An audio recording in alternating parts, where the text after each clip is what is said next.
Welcome to Virginia Educational News Update. Every Thursday at 11:37 p.m. I'm Melissa Yeager, your host for the evening. First, I'd like to talk about... Sorry to interrupt, Melissa, but we've got an important story from Ron Swanson about Henrico County. Oh well, that's the nature of the news, I guess. Over to you, Ron. What's happening with Henrico County? Thank you, Melissa. Sorry to interrupt. Completely fine, Ron. Go ahead and tell us what's happening. Henrico County has faced backlash for over a decade, and it seems to be worsening. In Henrico County, there is a clear East End versus West End mentality. To completely explain what's happening with the East End versus West End, we're going to break this topic down. First, let's talk demographics. We were able to pull following information from Henrico County's website, census data, and Bacon's Rebellion.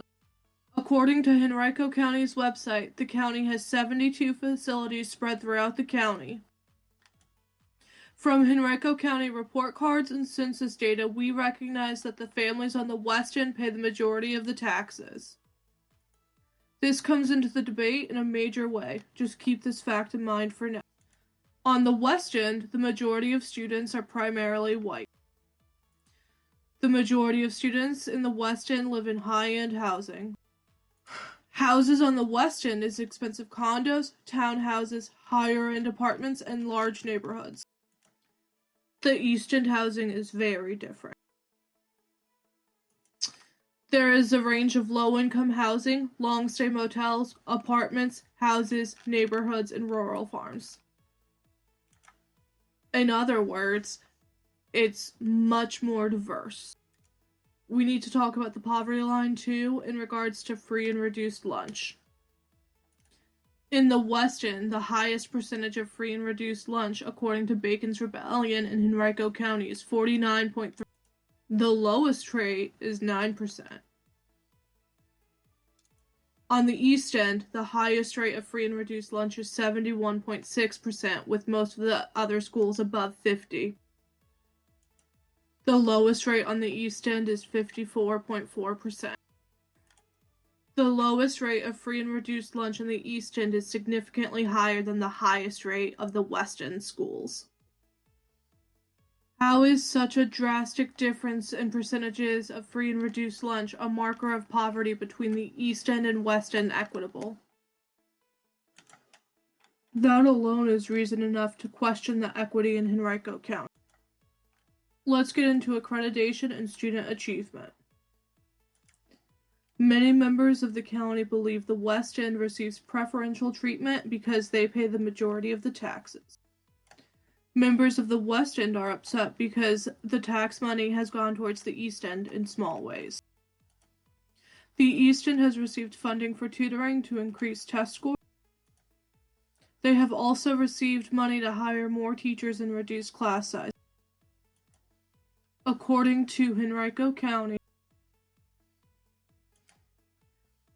But let's talk about smaller class sizes.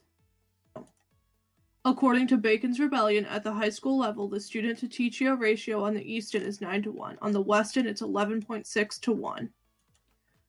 So the county has hired more teachers on the East End with West End taxes to reduce the number of students in a room by 3. A less than 3 student difference is basically inconsequential in terms of education, especially considering the disparity between quality of teacher in the East End versus West End. Many people argue that teachers on the West End are more qualified. According to Bacon's Rebellion and Henrico County, it is factual that the West End has less turnover, while the East End is primarily new and probationary teachers. If going solely based on term of service, then the West End has more qualified teachers. As I said before, the East End has a high turnover rate and most teachers are brand new or probationary. Unfortunately, these teachers leave regularly, either to pursue a different career or switch to another school. It has been documented in exit interviews and to media sources like NBC 12, the cause of teachers leaving is they don't feel valued or respected by the county, not necessarily the school. The constant change in teachers can greatly affect student achievement. According to Richmond Times-Dispatch in 2013, in years to follow, the East End struggled to meet accreditation. 17 schools in Henrico County failed to be fully accredited. 16 of those schools were in the East End. The school board has openly admitted frustrations with the geographic concentration, as it furthered the argument that East End and West End were not equal. Several board members openly admitted they didn't know what else to do. They thought they had done enough by allocating funds for smaller class sizes and tutoring to the East End. In 2019, according to Richmond Times-Dispatch, the majority of the accredited with warning or not accredited schools are still in the East End. This battle has been long fought and can be due to any of the previously brought up topics. Let's get into our final topic, reputation. A reputation of a school can make or break the success of educators and, of course, students. Schools on the West End make news for positive reasons regularly. Schools of the East End have poor reputations that are hard to shake, no matter how many positive stories come out of them. Why does this matter? Well, a big reason is substitutes. We all know it's not possible for every teacher to come to work every day for the entire school year. Substitutes are part of the school culture. However, according to CBS 6 News, many substitutes are not willing to report to many of the East End schools. In fact, over 2 school years, the East End had 1,642 fail-to-fill days, making up more than 70% of Henrico's fail-to-fill days. The reputation of East End versus West End actually got the attention of the federal government. In 2011, according to NBC 12, a compliance review was conducted. The purpose of the review was to determine if the school system benefits white students more than black students.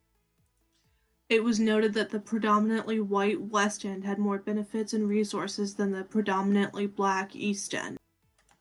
The results of this compliance review have not been published. The question of racial inequality is still up for debate a decade later, according to RVA magazine. In the wake of George Floyd's death and the rise of the Black Lives Matter movement, students and recent graduates have taken it on themselves to push for change. Natalie Christensen, who graduated from a Weston school in 2020, was unhappy with the inequity in Henrico County.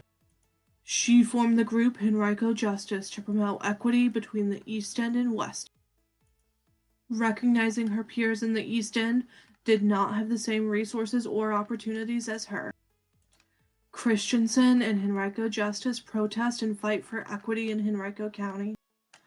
Christensen is quoted in RVA magazine saying, "The majority of high school students are 50% one race, either black or white, a situation that amounts to de facto segregation. So, what's the solution? Without totally redistricting and reframing the district lines, there is one easy solution.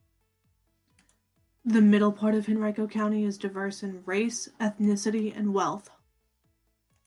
Redistrict the county, especially the middle section, create a more diverse East End and West End. Update East End schools and spread opportunities and resources across the county evenly. Find a way to retain teachers for longer and make them feel valued. These are simple and accomplishable goals that will improve Henrico County." Thank you for your time. Back to you, Melissa.